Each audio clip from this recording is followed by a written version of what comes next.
Good evening. Today, I believe, is a night of appreciation. Appreciating that all the things that we have encountered together for the past 4 days.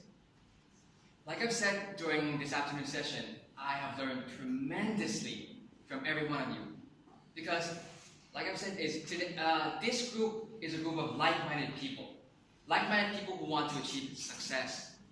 And I also have a confession to make as well. Before I came here, I heard from my father as well about the description of the course, Amagado. He told me that this course is not for the faint-hearted. It is for the tough, it is for the well-witted, and for winners only. At first, I heard it, and it felt the same thing as Vanessa. I didn't want to come, because I was pretty much afraid.